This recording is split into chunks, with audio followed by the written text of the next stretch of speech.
Today, on the weekly Star Wars News Roundup, a closer look at characters in The Force Awakens, a ton of Star Wars Battlefront information, leaked images of the Rogue One set, and much, much more.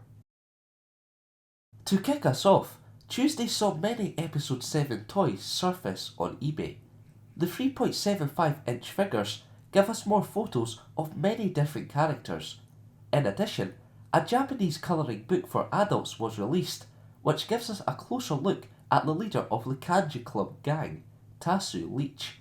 The only coloured image of Leech comes from the LEGO Millennium Falcon set, which I happened to review. You should check it out.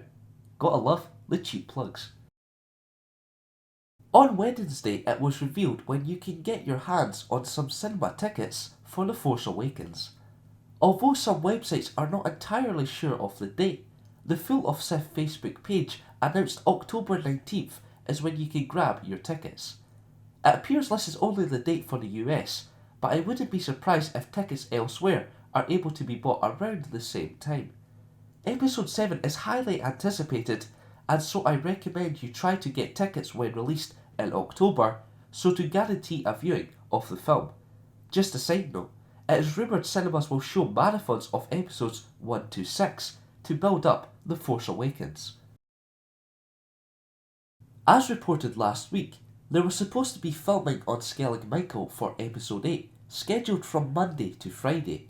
Well, shooting began earlier this week and wrapped up on Thursday, so some of the 8th film has been filmed before the release of The Force Awakens. I suppose it is good to be prepared. Moving on to Friday, a video was released where Rebels creator Dave Filoni and voice actor D. Bradley Baker talked about clone troopers. I'll leave a link to the clip in the description, but basically they covered Order 66 and talked about those who disobeyed the order. This brought them to Gregor, Wolf and Rex, who will appear in Season 2 of Star Wars Rebels. There was so much Battlefront related news this week, so let's dive right into it. Firstly, it was announced that there will be no server browsers, but there will be dedicated servers. Jamie Keane, Battlefront's senior producer, detailed the game's hero system, where you can play as some of the most powerful characters in the Star Wars universe. Keane talked about many of Luke Skywalker's powers and explained that a hero, or villain, will have their health decrease at a constant rate. However, killing enemies will boost the character's life. I'll leave a link to the EA article in the description.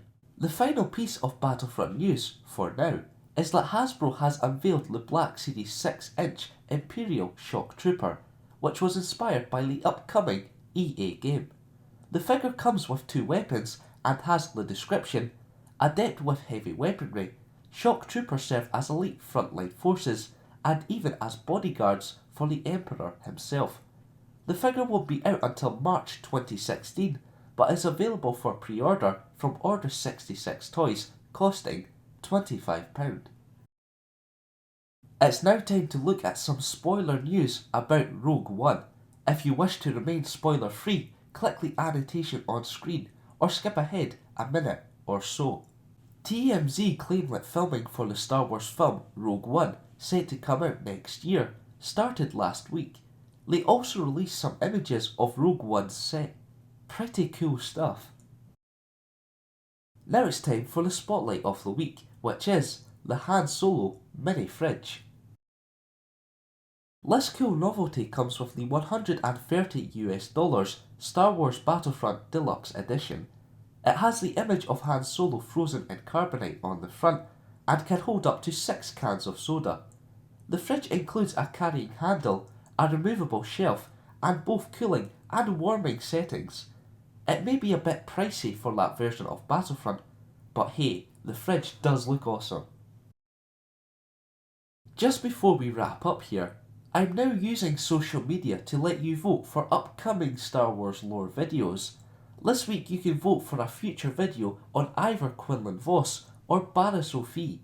You can vote on Google+, Twitter and Facebook.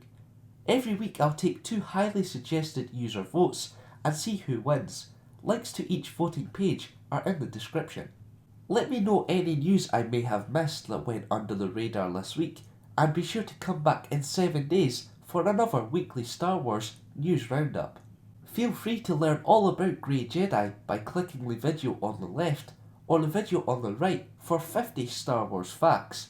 Thanks for watching, and goodbye.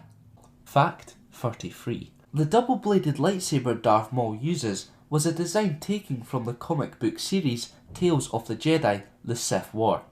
That's unacceptable. The comic book creator should have sued George. Oh, wait a minute.